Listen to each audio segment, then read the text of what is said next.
Good afternoon, everyone. My name is Matt Dameron, and I serve as the Associate Executive Director here at Cedarfield.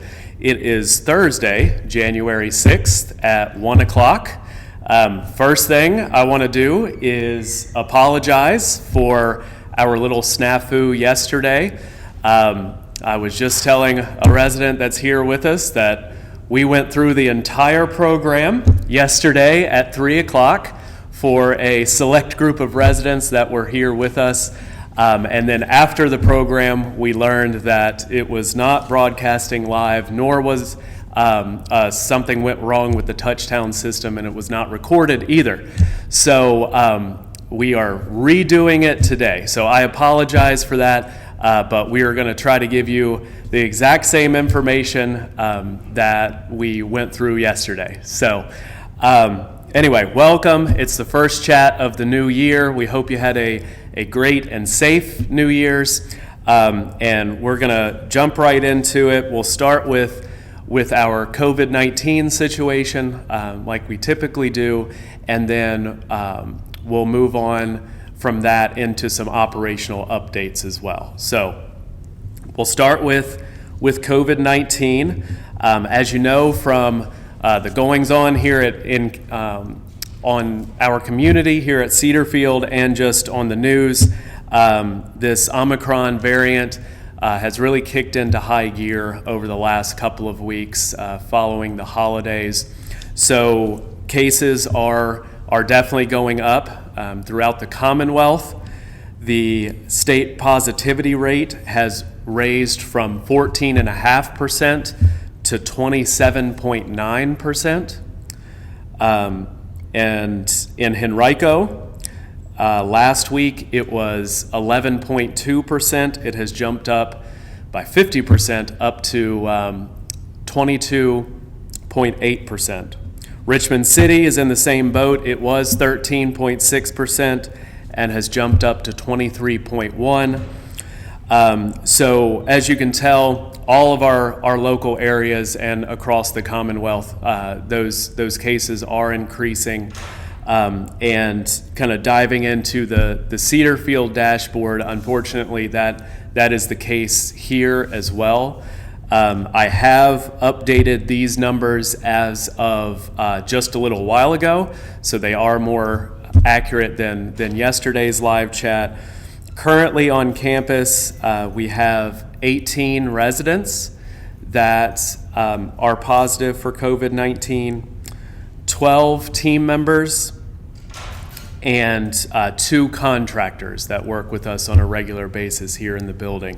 So if my math is correct, that is a total of 32 active cases here at the community at Cedarfield. We have had residents and team members that were sick and have been quarantined and then came off of quarantine and are back here with us. But as of right now, 32 cases are currently still active. So want to talk just a minute here about the Preparedness Plan. We sent out a preparedness plan. I think it was the Omicron variant plan last week to all of our independent living residents. There is also a separate one for each household over in the licensed portion of the building. And if you haven't gotten one of those yet, please let us know. And we can definitely get that to you, either your household leader, clinical leader, myself, or administration. We have not made any big changes to that plan at this point from last week, but there's just kind of a few main areas that we're really going to hit home on even here today. And essentially, they're the basics, the very basics. The first is mask wearing. We need you to wear masks around the community and really encourage it in private gatherings as well. It is very tempting, especially as we just went through the holidays. You're in a small group of people in your apartment or, in team members' sake, out in the community. we're with our loved ones, we think that that will be okay, and we take our guard down for a minute and decide to not wear our mask. We really need to keep our masks on, properly covering our nose and mouth to minimize that spread as much as possible. The majority of the cases that we have here at Cedarfield, we have contact traced back to small gatherings that have happened over the holidays and being around close family members, even close family members that were vaccinated. So we really encourage you all to wear your masks no matter the setting. Sanitation, we're stepping up our sanitation efforts here at Cedarfield. You'll notice a lot more people going around and wiping down commonly used surfaces such as handles, handrails, and just other areas that we touch on a frequent basis. Our housekeeping department has been doing an amazing job, and our other departments are cleaning their areas as well. You'll also notice an increased use of the sprayers that we have. They're industrial strength sprayers that sanitize various surfaces throughout the community. We're really using those multiple times a day over in the licensed portion of the building, all of the 5 households. Another big one is keeping our distance. This is another one, just like the mask, that we, depending on who we're with, we get a little lax with that. Especially with small groups in apartments or homes. We think, hey, we can be a little bit closer to them without our masks on. We really need to keep that 6-foot distance. As Ann and many of the other nurses can tell you, we contact trace every case that we have here on campus, and the first question we ask is, have you been within 6 feet without a mask for 15 minutes? And if you can put as few people on that list as possible, that is amazing and will really help not only our team, but stop the spread of this virus. And then, of course, the booster, having our vaccinations and boosters are definitely helping in this situation. That's why we believe that the vast majority of the people that have contracted this virus have very mild symptoms, kind of common cold-like symptoms for the most part. So if you haven't gotten your booster already, we really encourage you to do that. Our team members and contractors that come on Cedarfield property are required to not only be vaccinated, but get their booster when it's time for them to get it. And every month we have more and more people that kind of come up on our radar. Our HR department keeps track of who's up for the next round of boosters. So we're doing our part. We really hope that everyone out there will continue to get those boosters. One final thing I want to touch on in regards to the preparedness plan is the visitor policy. So this is always the hardest part. It has been for the last 2 years when we roll out restrictions to keep people safe. The hardest part is always visitation. We hate doing it. We don't take joy in trying to keep family members away from their loved ones here at Cedarfield. It's just a necessary thing that we have to do to try to stop this spread. So like I said, we've contact traced every single one of these cases, and the vast majority of them come from family members or family gatherings that have happened over the holidays, and we want to keep that out as much as possible. Pinnacle Living recognized this throughout all of our communities, the rise in cases. So that's why we all banded together and said, you know what, for at least a 2-week period, we're going to stop this visitation to see if that helps us at least slow down the spread of this virus. So we like I said, we don't like doing it, but it's something that we have to do at this point, and we have to keep it fair and even across the board. There are some very special circumstances where we allow family members in, but for the most part, we're asking you to bear with us and really help us stamp out this virus. And we're going to reevaluate that policy, that visitation policy, on January 12th. So at that point, we'll kind of relook at things throughout all of the communities and make a decision there about visitation. So if you have any questions about the Cedarfield Forward Plan, please feel free to reach out to either myself, one of the household or clinical leaders, administration suite, and we can help walk you through that. All right. Now I'm going to bring up Ann Hopper from the clinic. She's going to give us some more updates.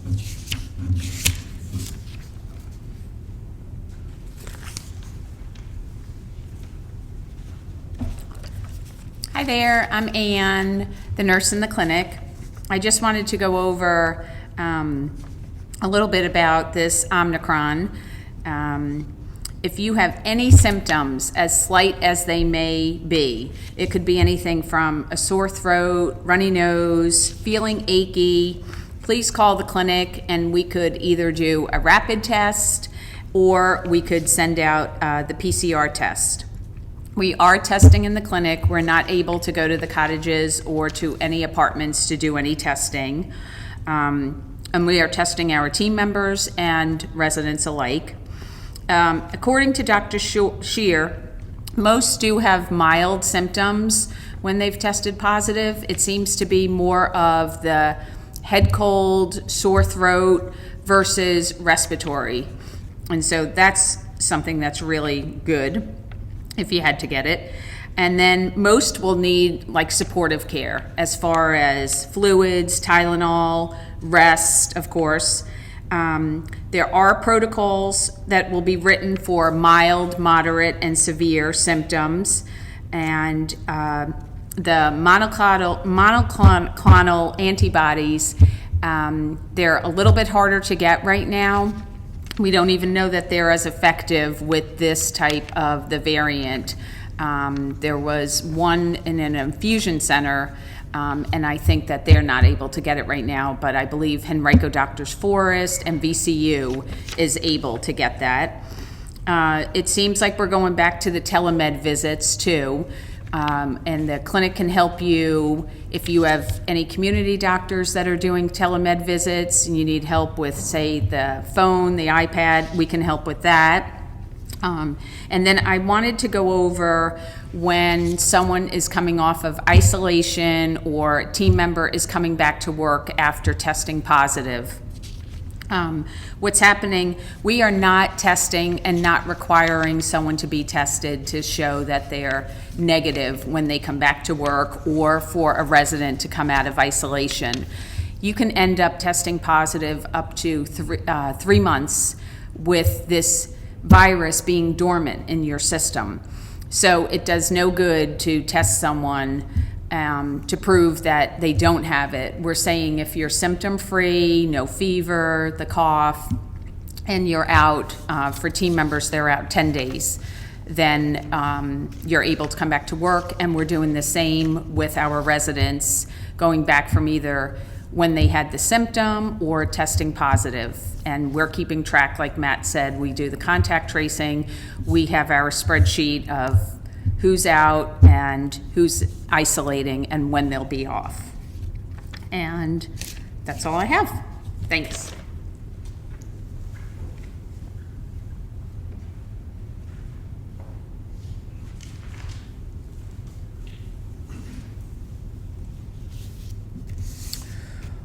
All right. Now we're going to talk just a few minutes about that safety net, the Cedarfield Safety Net, and the a specific service that we offer. So in your informer this month, there is a page that is entitled Cedarfield Safety Net, and it has the schedule over the next couple of months, this month and February, about some of the discussions that we're going to have. It's just one of many ways that we're trying to explain the various services that are offered here at Cedarfield. We did some live chats I think it was over December, and with Affirmation, with physical or Health Pro Heritage, with the clinic about helping hands. So we're just continuing that trend to get residents as familiar with these different areas as possible and allow them to ask whatever questions that they may have. So you'll see some things in the informer like table talks with various people, coffee chats, discovery series. All of this is in an effort to educate not only the residents but the team members as well about these different services. So today, just for a couple of minutes, Jen from Affirmation Home Health is here to talk with you all. So Jen, come on up.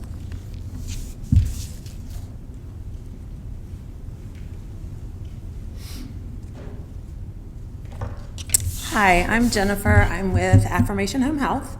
I'm the administrator. I've been in home health for 30 years, so this is a love and a passion of mine. What we are trying to accomplish is we have become part of Pinnacle, and we are providing the home health services. And what home health entails is we are the person that can come to your apartment, your cottage, your house to be able to help you with any problems you might be having in the house or the cottage. A fall, a recent hospitalization, struggling with your medications, just general weakness. We provide services for both therapies and nursing and aid services. So we can bring kind of your rehab to your home.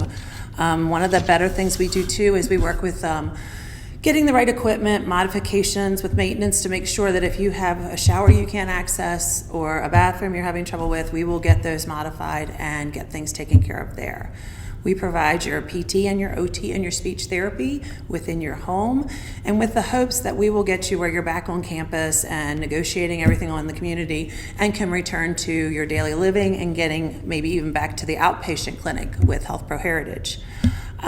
We provide a lot of assistance too. We're getting ready to start what's called a private duty program, where we will provide CNAs and companions that can come in too to stay for a few hours, help with housework, errand running, and just general companions for patients. So all of our services, except for the private duty side, all of the skilled side, which is the therapy, the nursing, and the aid service for just like a bathing or self-care visit, those are covered under Medicare, 100%. There are managed Medicares out there. We will be in network with them. We get coverage for them. We would never just go and sign you up and then end up with a bill. Everything we do is 100% covered. So it's a unique adjunct to be with the community here so that we can kind of close that circle of care at home, and then you can get back out in the community and do the things that you used to like to do and safely negotiate what you need to do. So that's basically what home health is. If you have any questions, feel free to contact Matt or Ann, and they can direct you to how to get in touch with us. Thank you.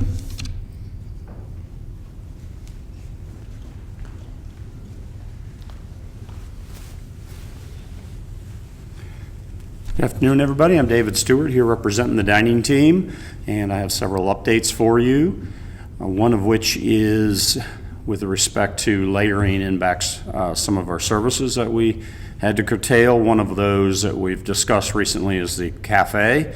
Our goal is to get that back open 7 days, and we do have some good progress in that regard, but unfortunately at the moment with snowstorms and COVID, we're shoveling sand against the tide. We had 2 individuals in our hiring process, and both tested positive, and so hopefully they'll still be available to us when they feel better and we can get them back into orientation.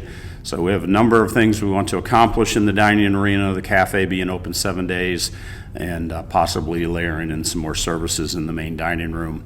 So As odd as it sounds, we are having some good progress. We are getting good applicants and we're getting good flow. Just a lot of layers to what we do here at Cedarfield with the hiring process. So we appreciate your patience and know that we're as excited as you are to make some progress in these areas. The next thing I want to talk about is the ongoing challenge of the industry in getting products. You've heard me say before that we're really struggling to get everything we need to serve you. This week, one of the things that's been difficult is alcohol. Oddly enough, the pipeline on that has had quite a few interruptions as well, and we're having to shop around to try to get the items that we want. One of the oddities, I think, of the alcohol situation in Virginia is the Virginia Alcohol Beverage Control Board, ABC as we all know it. We don't go to a big warehouse to pick up our items. We choose a store, and that's where we get our goods, and we're subject to what's available in that store. I am allowed to go to other stores if I fill out a form, which I do, and this afternoon I'll be going to 3 different stores to try to get some items we need. That being said, there's still a few items I can't find, so we appreciate your patience. The same's holding true with food. There are a lot of disruptions in different industries and a lot of shortages on the truck. Snow didn't help. We didn't even get a produce order on Monday as we usually would do. So COVID, snow, and the worldwide shortage of product is a real interesting arena right now. I think in closing, I want to talk a little bit about snow. We have a lot of new residents living with us at Cedarfield. I want to talk a little bit about how dining handles snow. It is a case-by-case basis.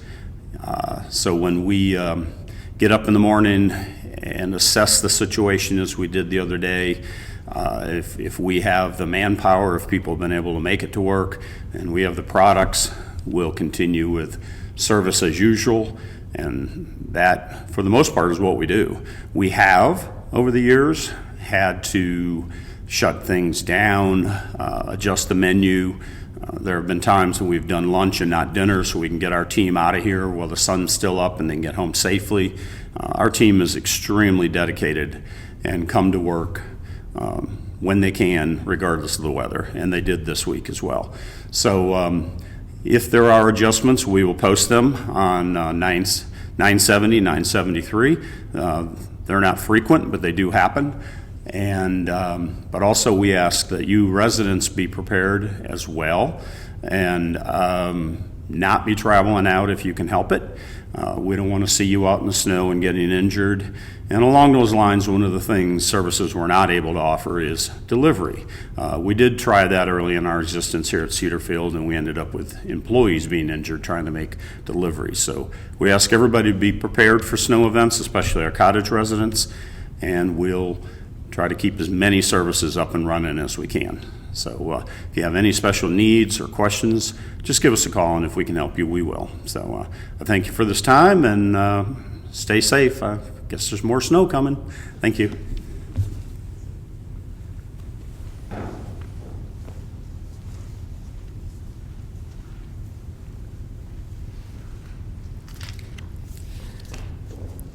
All right, I'm gonna switch over to some administrative updates.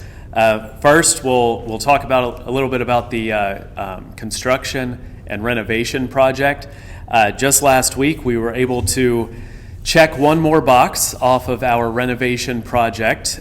We still have quite a few check boxes to go, but we were able to check one off, and that is the Health Services Administration has moved. We have been, and that includes myself, we have been in a temporary office for quite a while now. It's been almost coming up on 2 years. We were relocated because of some water damage that occurred right before COVID happened, actually. It was about February of 2020, and they have been repairing that area, and as of last week, we were able to move back there. So if you were located now in the main entrance of the new household building. So you walk in that big grand entrance. To the right is currently where Morning Glory Avenue is. If you take a left, that will be where our offices are. So it's myself, Tamika Ross, our Director of Nursing, Belinda Alley, the Health Services Administrative Assistant, Susan Dunaway, who is our MDS Coordinator, Michelle Tucker, who is our Medical Records Coordinator, and also Lauren Burnett and Melissa Whiteside, who are the leaders for Morning Glory. They are located in that area as well. So again, you go in that main entrance of the new household building and we're immediately to the left.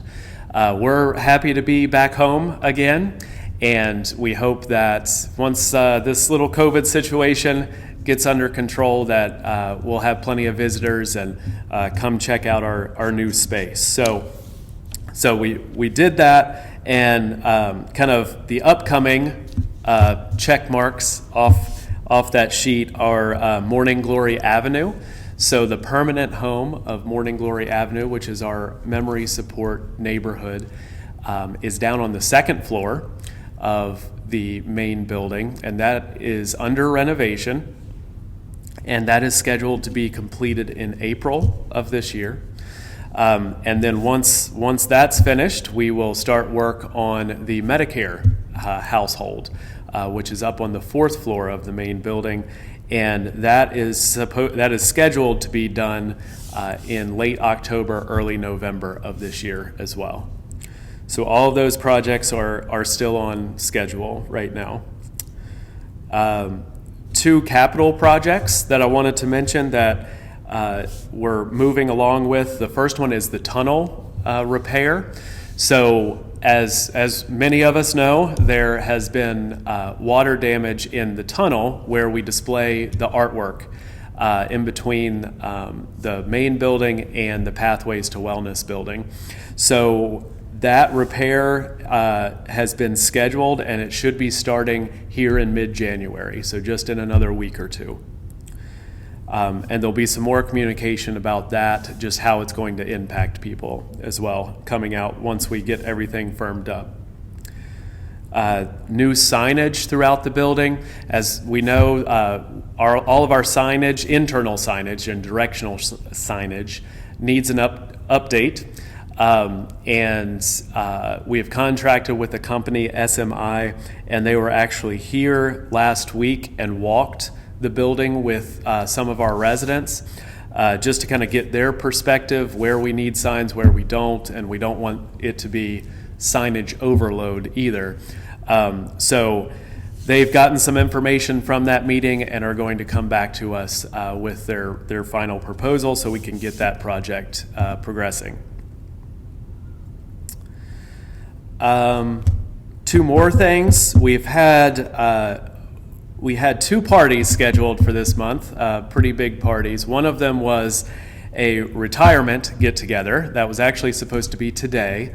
We have a couple of long-term Cedarfield team members that are retiring, and we were going to honor them today. We have postponed that to a later date. We're seeing how this current COVID situation plays out. We will honor those people. It's just probably not going to be this month, but we will reschedule that. Same with, I believe it was scheduled for next week, if I'm not mistaken, a kind of a welcome and meet and greet / farewell. So we were going to welcome our new executive director, Paul Gregg, to the community. He starts here with us on Monday. And at the same time, we were going to wish Michael a farewell as he goes off to the Pinnacle Living office. So again, we're postponing that for obvious reasons, and we'll look to reschedule that here as soon as we can. All right. Just some updates from health services real quick. We are filling holes. We have done a lot since the summer and the fall with our recruitment and retention efforts. We have regular meetings to discuss what's working, what's not working, and as you know, we've made some changes to our wage structure, and that has really been bringing in a lot of new team members for us, especially CNAs and nurses. So while we still have a few holes left, we are in a lot better shape than we were at the end of the summer, and we really think that those efforts are helping out a tremendous amount. That and the fact that we have partnered with a couple of different schools, one of which is Fresh Start, and they are a CNA school based here in Richmond, and they are doing their classroom and clinicals here on site at Cedarfield. They don't have a class right this second, but they just finished one up a couple of weeks ago, and it's really nice to have that here on campus, and then they come and work with our team and our residents so that we can really get to know them and kind of show them our way of doing things, and gives us a good way to recruit the really good ones that we want to come and work for us. So that has been helping a tremendous amount as well, and Fresh Start is looking to have more classes starting at some point in February and moving throughout the year after that.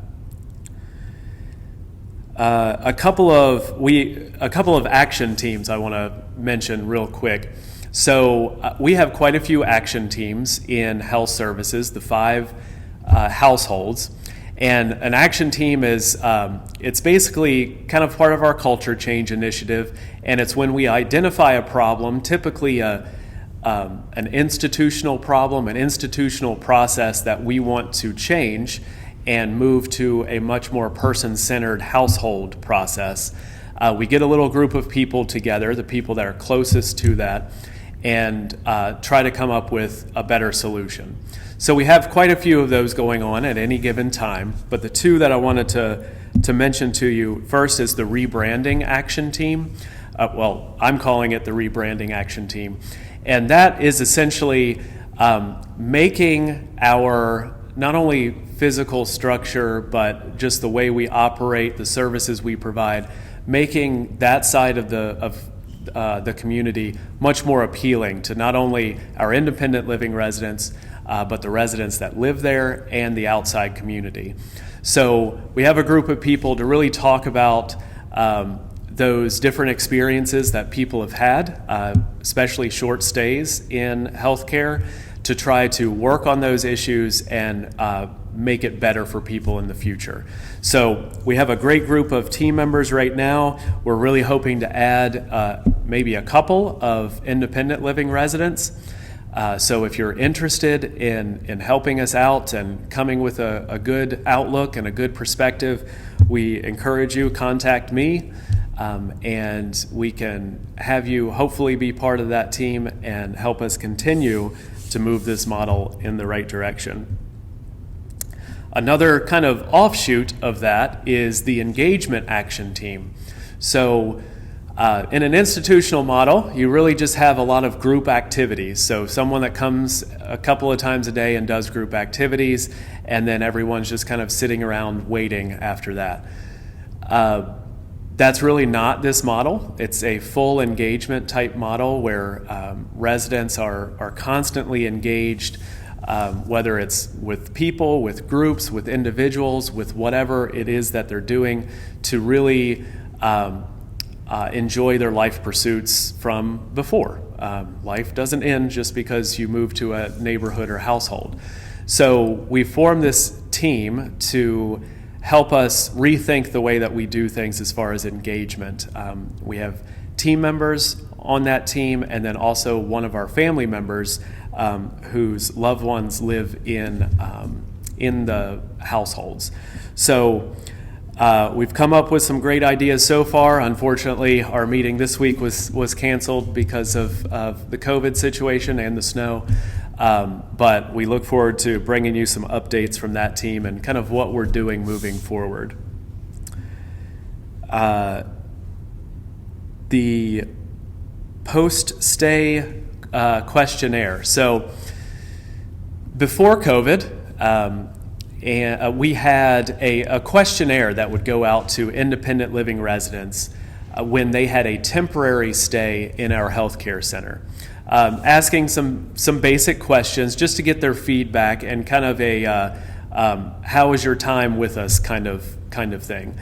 We put that on hold during COVID because really we didn't have very many people moving back and forth, but we have revamped that with an action team that we had. We have revamped that survey and have started that. And so anytime an independent living resident comes over temporarily to the healthcare center, and once they move back, a day or two later, we send them a survey and encourage them to fill it out or give us a call and give it to us verbally.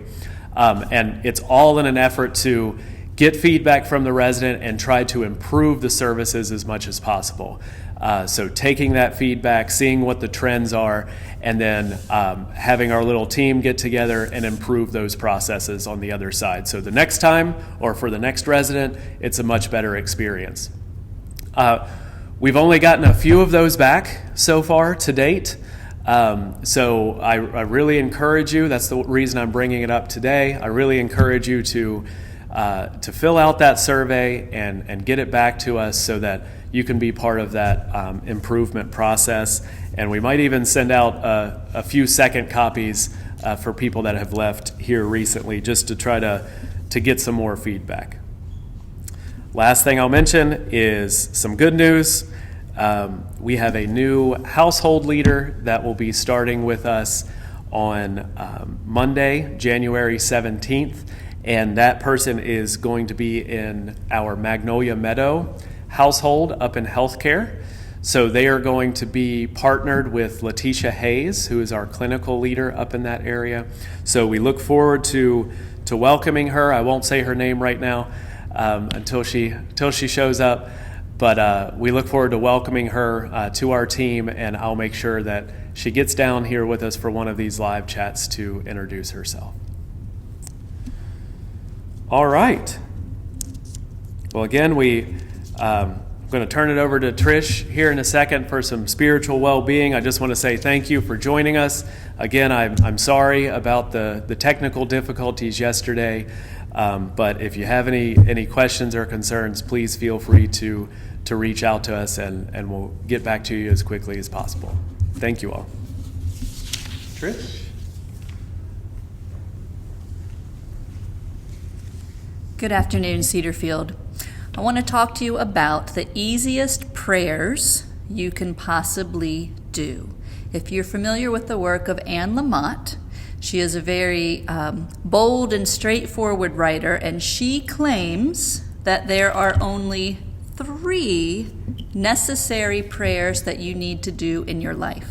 They're very simple. So if you don't consider yourself a praying kind of person, I challenge you to try these 3 prayers. The first one is help. That's it. It takes a lot of courage to admit when we need help. The first prayer is just help me, help me, help me. The second prayer is thank you, thank you, thank you. Words that we don't find ourselves saying often enough. The third prayer is one simple word, and that word is wow. Wow is the word that we say when we see the fjords at dawn for the first time. Wow is what you say when you see the Alps for the first time. Wow is what you say when tiny infant fingers bend around your own finger. So as you leave and go your separate ways this week, the 3 prayers, thanks, help, and wow. Have a wonderful afternoon.